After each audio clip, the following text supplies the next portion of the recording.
at a giant warehouse in Henley. So I'd like to get 900 quid for it. Strange they don't like 7, 5 or 9. Really? No. I like 6s and 8s. What about 10? At a manor in Marlborough, he meets his match when it comes to sealing the deal. I got them for £50 each. £50 each? Yeah. That's remarkable. God. At an Art Deco bingo hall in Glasgow, Drew gets more than he bargained for. I don't know if I can deal with the stress. It's stressful. Can we have a drink? And he has to snip out the best deals Oh, hello. to win against the house. Put a sign on. Danger, rummage ferret. Do not feed. Lovely. God, this place is stunning. Oh, my word, look at this. He scours the country in search of weird and wonderful objects. I just love it. Oh, yeah, that's a belter, isn't it? What is this? It's wonderful.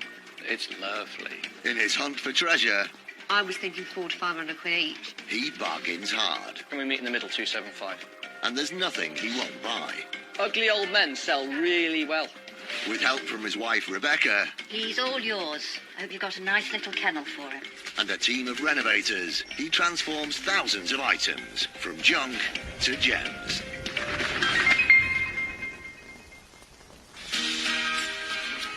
At Drew's HQ in Conwy, he's on the search for new stock. Just had an email in from this chap called Steve, who's got these ice icons. We'll raise an invoice now. Drew and T have had an exciting invitation to visit a dealer in the southeast, so they're driving almost 4 hours towards Oxfordshire. Today, Drew's off to see Gary Wallace. Gary Wallace is a really cool antique dealer. Drew and him have known each other over the years, and they've got a lot in common. Mainly motorbikes, football tables, boys' toys. I think Drew is going to have a very good day.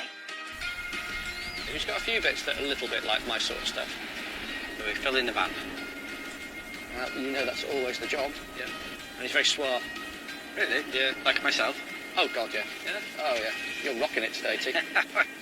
And to the River Thames. Its location has made the town a magnet for water lovers for almost 2 centuries.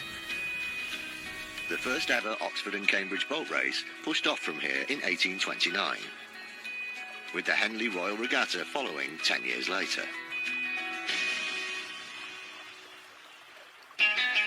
Just outside Henley is architectural and antiques expert Gary Wallace, who stores all his items in a giant converted shed. I've been in the business for 30 years. I specialise in specialising in nothing, basically. If I like the look of it, I buy it. And it covers a very broad section of items. Having done the fair circuit for many years, obviously Drew and I have crossed paths on a number of occasions, so I'm sure he will find something of interest. See? Oh, right. Yeah, good, mate. Wicked. Well, I've not been here before. Looks great. I've seen you at the fairs, but I didn't know you did all this. Yeah, no, there's a bit more to it than most people appreciate, really. Cool. And the motorbikes everywhere. Oh, yeah, we got the odd bike. How many have you got? I can see 1, 2, 3, 4, 5, 6, 7 from here. There's a few more not tucked around, and a few in pieces as well. God. I like it. It's cool. It's very cool, isn't it? It is. It's amazing. It looks great. It looks great. First impressions are good. Any antique shop that's got motorbikes hanging from the ceiling is somewhere I want to be. You know, he's a good trade dealer, so we're hoping that there'll be stuff I can pick up. And he's gutsy, you know, he buys big stuff, which I like. And what's the fascination with these things? Selling and that sort of thing, and if I see one, I buy it. Yeah, no, I love them. They're just a really good. Do these have a dive setting? So when and another player goes in, oh, he's fallen over. Clutching the leg. With plenty of eye-catching items available, Drew needs to find something to bid on to make the long trip worthwhile. I like the look of this, Gary. That's a funky-looking thing. It's all right, Yeah. Then. Needs a bit of work. Unfortunately, we broke the top in transit, but bought it from France. A museum cabinet, I think. Yeah, it's all right, isn't it? Yeah. You must use the same shippers as me. They smash everything up. Yeah, as well. exactly, yeah. So do these attach, or they're just set on the floor like that? No wonder it broke. I've got a lot of these, but, you know, I always like this sort of steel. That always looks pretty cool and edgy. But the best thing about it is the old painted decoration to the base is really good. It's sort of faux marbling into almost camouflage. It's great, and it's largely unrestored and untouched, which is something else I always want. This display case from the turn of the 20th century has a square, tapered base. With the original lock still in place, this piece would be ideal for jewellery and watch retailers. Once the glass is fitted, it could be worth around £1,200. What money's that, as is? £450. 400 quid? Yeah, let's get the ball rolling. Yeah. Thank you. Deal. Marvellous. Paid £400 for it, that's fine. Dealing with dealers is... Very happy with that, very happy with that. What happened? It's yours now, it doesn't matter. Drew's had success downstairs, but with 2 floors to sort through, he's determined to find more deals. Oh, cool, look at this. Excellent. Yeah, you'd never know you're in a shed now, would you? It looks really good. This looks great. Oh, yeah, tell you what, that's a belter, isn't it? Absolutely, yeah. Lovely. It's keen on the frame, but... Well, it's the original frame, but you could probably get back to the original paint on that, I think. Yeah. It's an exceptional mirror. Yeah. He's building it up now. The next thing we chat about, and you really can't miss it, is a superb, distressed, large plate glass mirror on the back wall. They appeal to nearly every dealer I know. I can't stand new, modern mirror. It's too sharp, it's too aggressive, and has no feeling to it, where that just looks like a map of the world, doesn't it? This mid-19th century mirror is probably French and would have been used in a shop or restaurant. Antique mirrors can become heavily distressed as the back gets tarnished and oxidised. This can often be worse around the bottom, where moisture from cleaning settles. A mirror with ageing like this demonstrates that it's a true antique, and once the frame is touched up, it could be worth around £2,500. Go on then, give us a price. £1,200.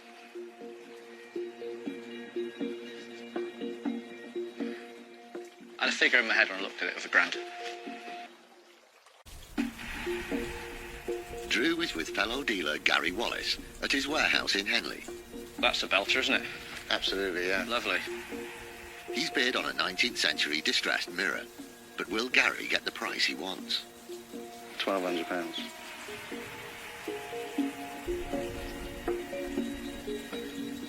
I had a figure in my head when I looked at it of £1,000. You don't want to meet me in the middle? Not really. 1050. 1050. 1100. 1100, 1050, 1075. All right, yeah. There you go. Fair enough. Yeah. Restoration on this is very simple. We'll secure the frame. We'll make sure the frame's perfect. Then we're going to scrape that layer of paint off, try and get down to the original painted surface that's underneath that nasty black paint that's on it now. Drew spent £1,475 on 2 items, but something else has caught his eye. Also like this. What's all this about here? Conversation seat. I like the scale of it. It's just bigger than normal. I think that's the original fabric. It is. The upholstery seems to be in reasonable condition. The strange conversation seat, so if we're having a conversation, yeah. I'll sit here with my back to you. Well, I've always wondered that about these things, but it's obviously for married couples. Yes. Perfect, I'll take it. It's got so many things going for it. Number 1, it's unrestored. Number 2, it's complete. Number 3, it's got original fabric on it that's just dead right for now, that one. This late 19th century conversation seat has original silk fabric from the late 18th century to accommodate large delicate dresses and gentlemen's coats. This one was probably custom made for a manor house or hotel, and when touched up, could be worth around £1,500. I'd be honest with you, I'd like to get 900 quid for it.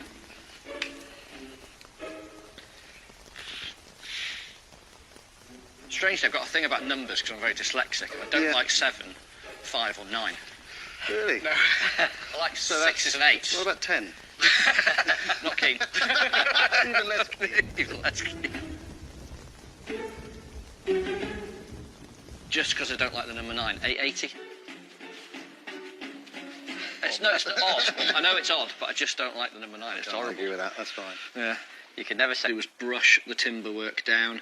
We won't re-French polish it or do anything else to it. I want it to look as raw as possible. I don't want that altering in any way, really. 3 deals done on 3 large pieces, and room in the van is running out. But Drew's not finished yet. Little jeweller's thing, yeah? Yeah, I think so. Jewellers or watchmakers, I wasn't really sure. Would have been used by a watchmaker or somebody working on close engraving work or drawing. The shape and the colours that it is and the textures, it's just great. And it's also beautifully designed. This mid-20th century magnifying glass is made by British optical manufacturers Newbold and Bulford Company, nicknamed NBCO. Although a private enthusiast, it could be worth around £400. How much is that then? I'd like to get $240 for that. Okay. Yeah, I have to have it, even if I just get my money back. I love it. All right. Yeah. Cool. I'll put $240. That's great. Love that. Beautiful. Sorry, so you can look for your wages through that, can't you? It's that small. It's not that strong. Superb. Very happy with everything I've got. Done really well. Better than normal, haven't we, T? Yes, very good. That's great fun. Very enjoyable. I mean, dealing with Drew's very straightforward, dealer to dealer. He picked out things that he liked them for the similar reasons to me. So design and desirability. Yeah, good day's work. Thing in common is that it's that patina, it's that untouchedness, it's that being allowed to be worn out and still look better for it. All done? Yeah, sorted. Gary, pleasure. Cheers, Drew. All the best. See you at the next fair. Thank you. Definitely. Yeah. Cheers. All right, mate. Cheers Thanks. to you. Thank See you later. you. Bye-bye. See you, mate. There you go, we did well. You did? But no, I like dealing with the trade when it's like that. It's like bosh, bosh, bosh, done. Yeah, nice and easy. Nice and easy. It's yours now. You take your chances. That's it.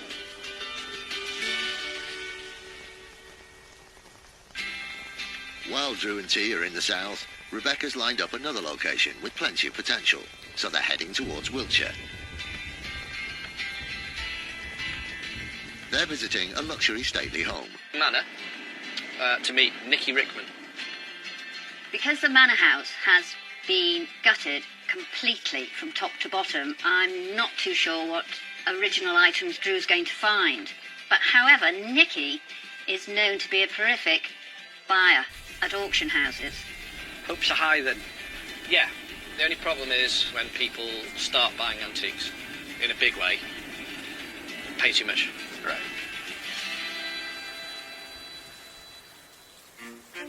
Rockley Manor is near Marlborough, a busy market town in Wiltshire.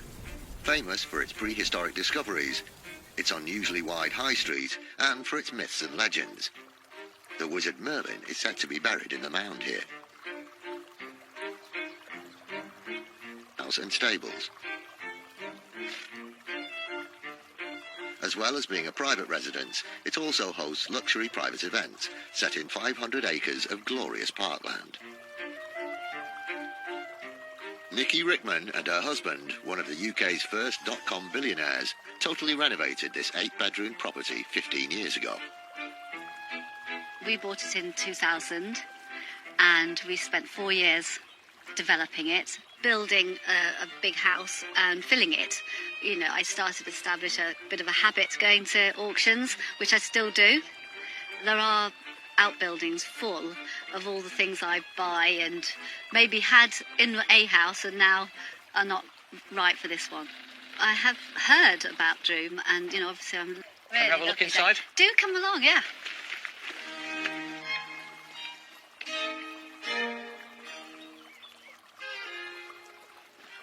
Oh, lovely. What wonderful light. So where did you get these? These are lovely.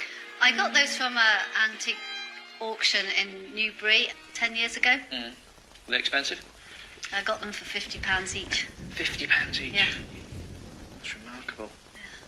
God. Instantly now I know with Nicky that if she's buying things like that for £50, she's no fool.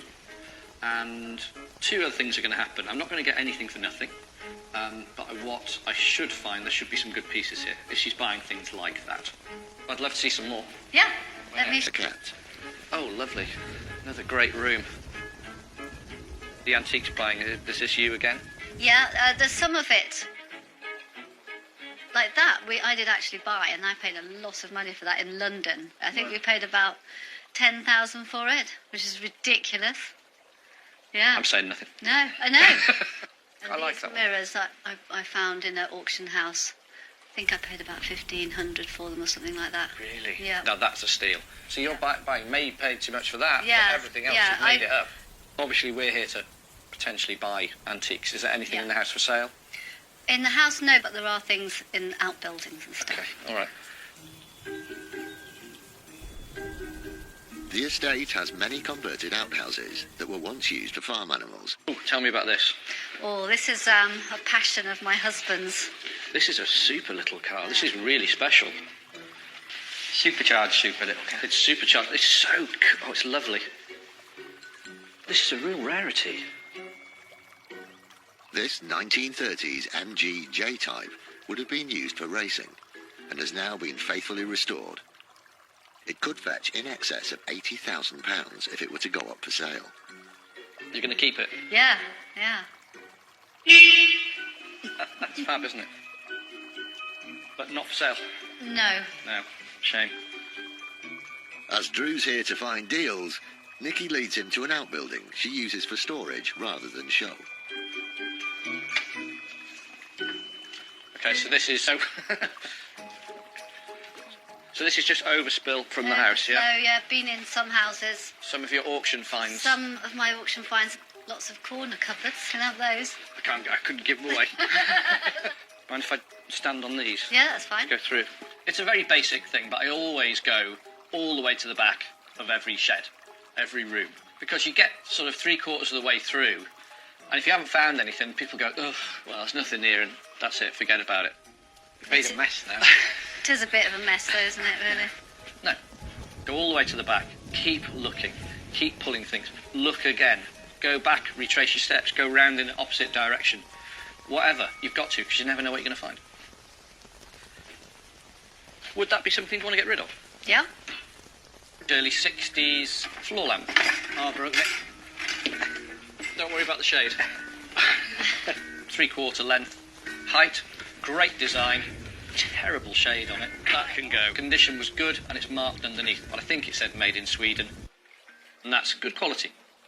This mid-20th century floor lamp has a patinated brass and bronze base and a teak stand.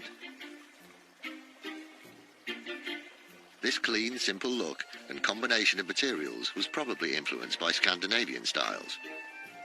These designs were popular throughout Europe at the time, following a series of international exhibitions which helped showcase them from the 1930s onwards.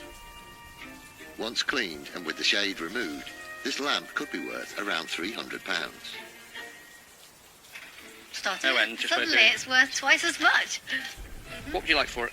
It's not worth a great deal. It's Okay. funky, it's stylish. Yes. It will rub up well, I'm sure. It'll rub up well.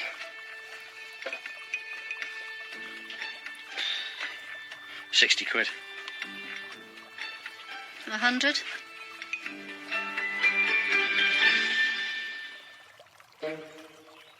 Salvage expert Drew Pritchard is at the Grand Rockley Manor Estate near Marlborough.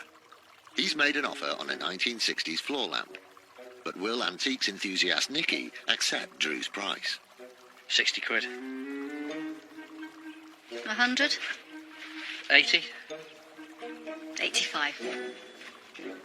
Sold. Okay. You can keep the shade. Oh. Filled light cleaning, a little bit of French polish to the wood, rewire. That's it. We're not going to put a shade or anything on it. We'll put a slightly nicer bulb holder. Being sat out there, it's acquired a really nice patina, and we don't really want to lose that.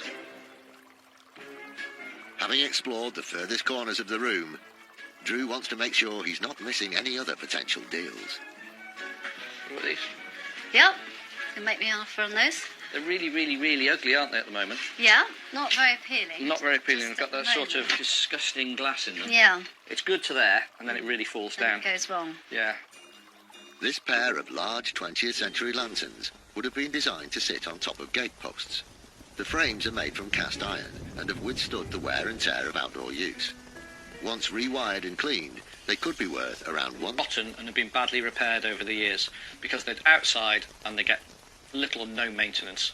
These have got enough about them that we can make something of them. What would you want for the pair? I mean, they're horrible as they are, but they could possibly have something done with them. 300? 400. Sold. Today was good, actually. Nicky's great fun. Bought 2 items today. One is the standard lamp. When I get back and get a magnifying glass out, I'll be able to see who made it. Just a nice quality item.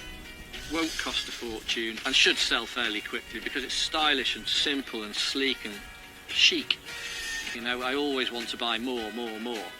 There's no point in having money sat around. I'd rather have it out there working.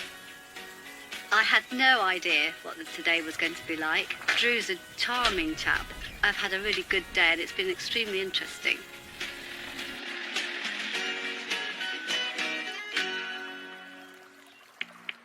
With a couple of potentially fantastic deals done, Drew's keen to confirm his theory on one of the items.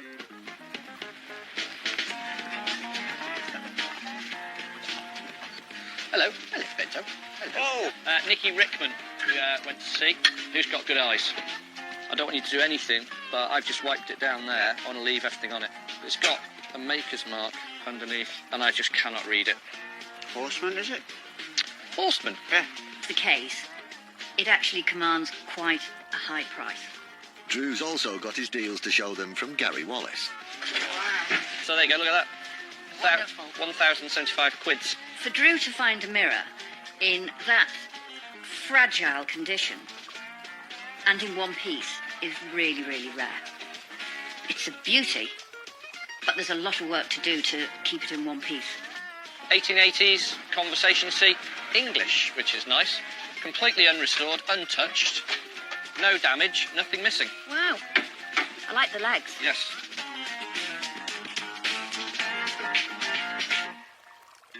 Furniture restorer Alex gets straight on with the mirror. This is the type of mirror Drew likes. It's all flaked, it looks old, it's got a nice age. But what we're going to do, we're going to enhance this detail by adding to it. As the original structure is so weakened, the first job is to secure the back before the front and frame can be worked on. Because the mirror's so flaked, you can see through the glass, and we don't want to have a new plyboard on show. So we're going to put a stain on this, which will give it the impression of being an older timber.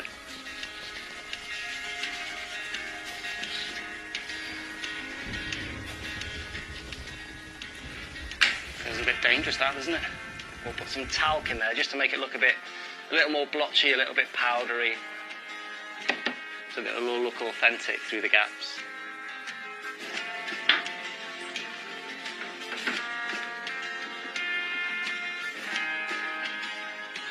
Okay, I'm happy with that now as it looks through the...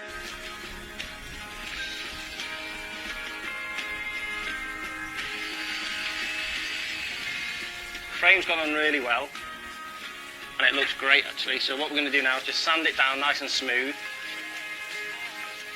Once the frame is prepared, Alex gives it a fresh coat of paint before it gets a layer of French polish and a final coat of wax.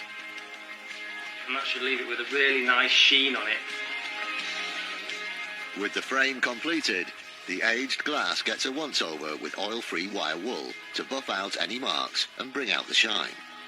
I think then it'll be ready to go.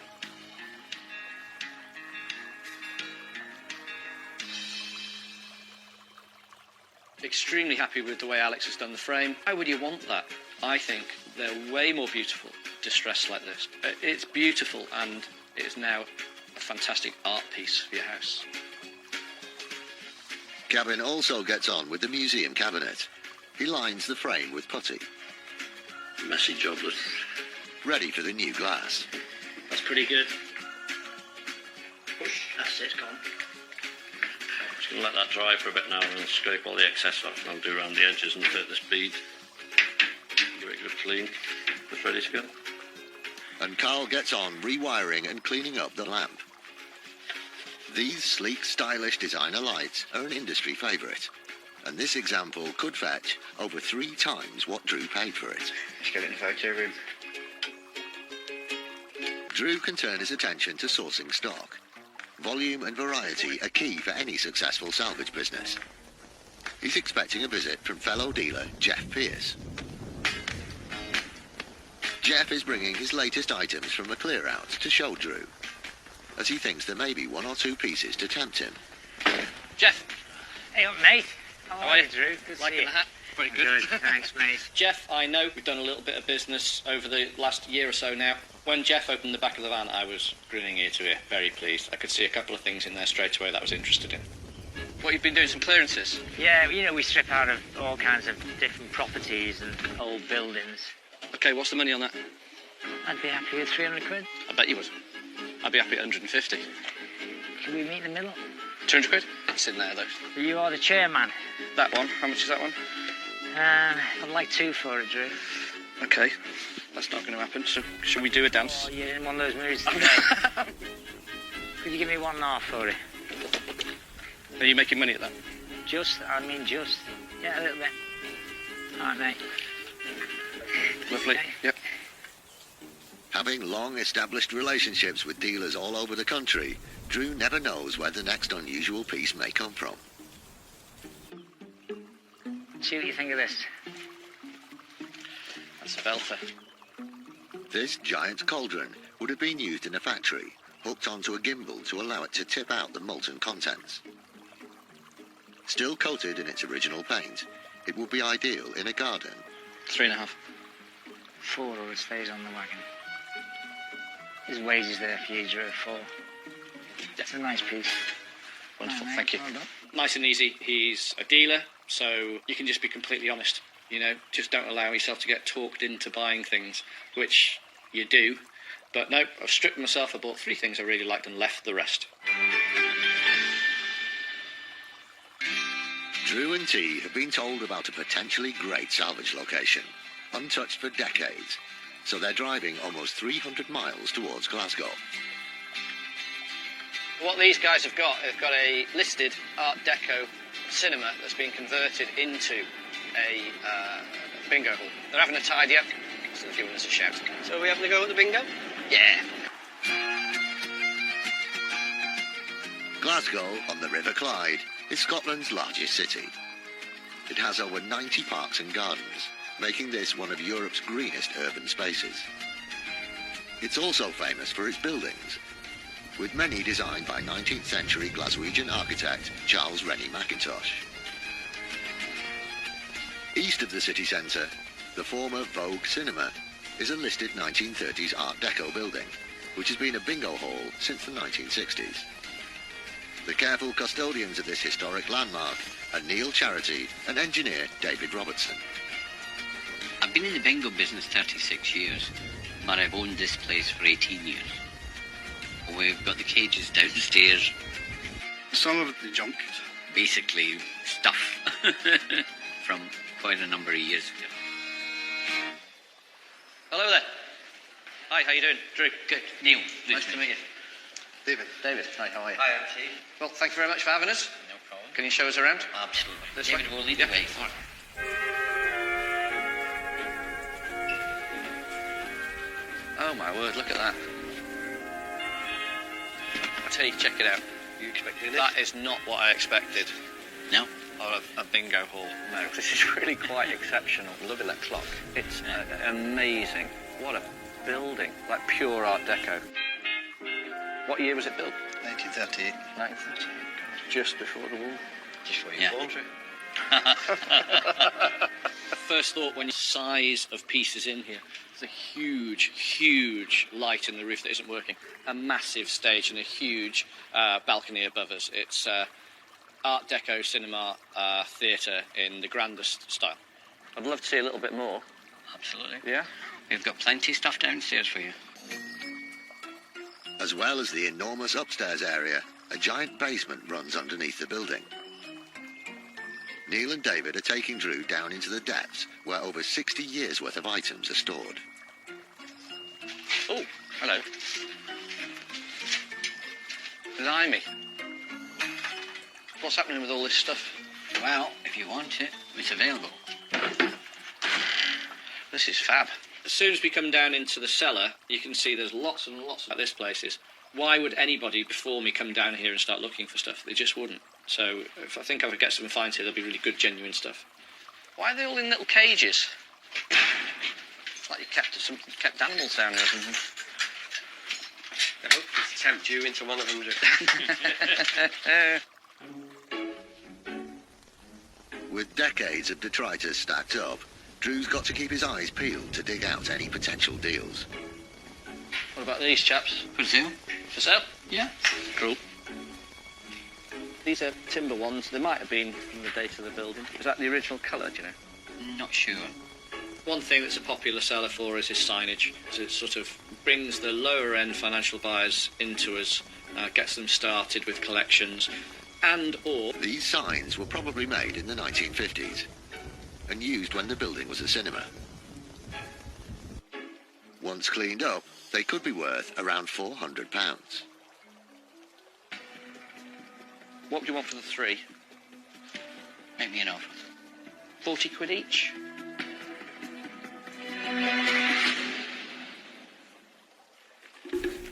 Salvage hunter extraordinaire Drew Pritchard is in Glasgow at the impressive Art Deco Vogue Bingo. Rummaging through over 60 years worth of storage, Drew's bid on a set of signs, but will owner Neil get him up on price?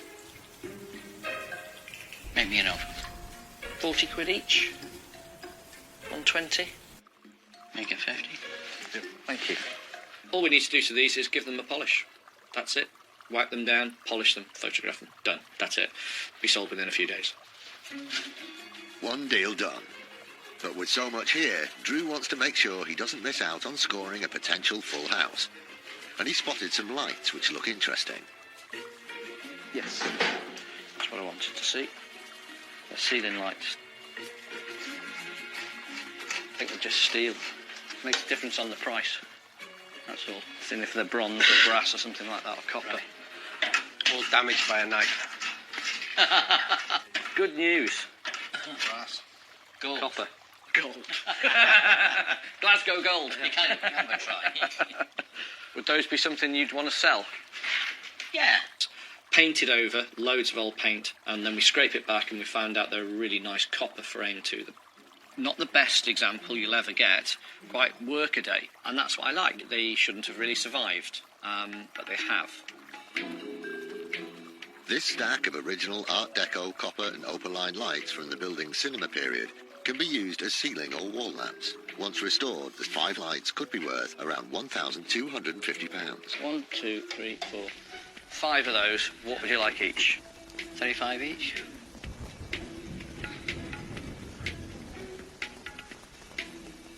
What I'll say to you, being a bit fair, is 45 quid each. Okay. And that's fair.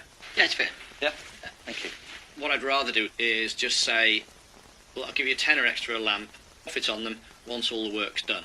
But right now, are they worth £45? Not really, but the potential is there. Carry on down a bit, I'll go through these pits, I think. Should put a sign on. Danger, rummage ferret. Do not feed. Think that's got any merit. 60, 70s? 60, 70, yeah. I've seen one with bingo up there as well. Uh-huh. I don't know, they just tickle me. They're a bit of fun, you know. Drinks and crisps, bit of a laugh, going to a club somewhere or a pub, home bar, that type of thing. Bingo, only one place for it, above your bed, you know, eyes down for a full house. This pair of illuminated signs are made from polycarbonate, a kind of especially hard-wearing plastic. Lightweight and tough, the material is often used as a glass of boxes could be worth £250 each when restored. What would you want for these? They're not worth a great deal, to be perfectly honest with you. What sort of money are you looking at? Make me an a offer. bit of fun, £50 a pop. Okay. Done? Yeah. Deal? Thank you. All right, we'll have those. They just made me giggle. Drew spent £475 on 3 deals. With the basement exhausted and the next bingo session about to begin, Drew and T have been challenged to a game. Vogue bingo regular Joyce has agreed to show them the ropes. Jerry, go slow now, son. We've got learners up here. Oh, God. Slow down. 62. 62. I don't know if I can deal with the stress. It's stressful. Can we have a drink? Oh my God, it's stressful. It's ridiculous. You just like you're trying to find the thing, and there's another number coming. If you can't find that one, you forget the one you're looking for, and then you hear the next one come up, and that's it. You're stuffed. This is as close as we're going to get to Mensa. Unless we break this. Oh. You've won. You got 2 in a line. Aye, so you have. You've won. Aye, Jerry, here. 1902. Yes. Hey. How much do you get? A tenner? Oh, thank you very much. Thank you. £1. Thank you very much. They are tea. Thank you very much. You can buy us a pie. Lovely. Great fun, yeah. I think they had a good time breaking through everything, and it's reminded me I'm going to have to clean the place out downstairs. Today I bought quite a few little bits. Didn't spend a fortune, but we've got a few projects to do. All of it will sell quickly. I'm fairly confident of that. Ceiling lights might take a little bit of time, but they'll go.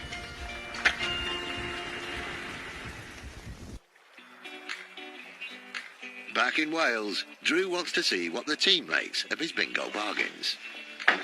Welcome back. Hello, hello. We've been to Glasgow. We went to the bingo. Legs 11. We played bingo. You won £2.50. Did you really? Gentlemen. Yeah. Nah. 50 quid each. Sell them. It's a bit cheesy, but I just couldn't That's help what's myself. nice I had about it. I had to have it. Brace yourself. Basically, our diet on the road. Yeah. This is cool. Aren't they good fun? Yes. Put that in the canteen. But I like them. £100 for the pair. That's great. They're funny. They're cool. It's just be a good seller. That. Carl gets straight on with the ceiling lights. Drew's bought 5 of these. This is the best condition one. We're going to strip it back down to the patina copper. After scraping off the old paint, he removes the tarnish from the copper frames, ready to go up for sale. What we've got now is the original patina, but without any paint on it, so we haven't damaged it. Gavin and Elwyn wipe and polish the signs, ready to be photographed. We'll get on to the next one. Ready to be photographed for the website.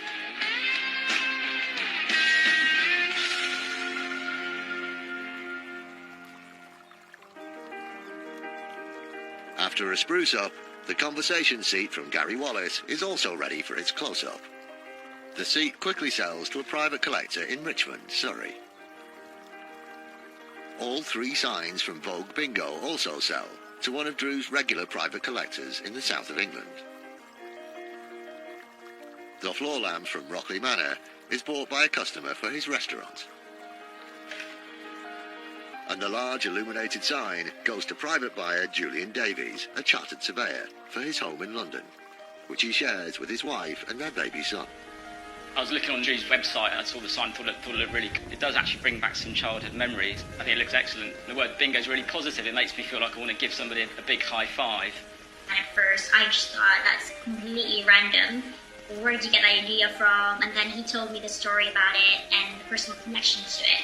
Every day that it's there and I see it in the evening and it just has this nice shade and colour to it, I'm definitely getting used to it. It's ended up in the kitchen, you know, as I say, when we're sitting here having breakfast and the neon goes on, you do feel ready for the day ahead.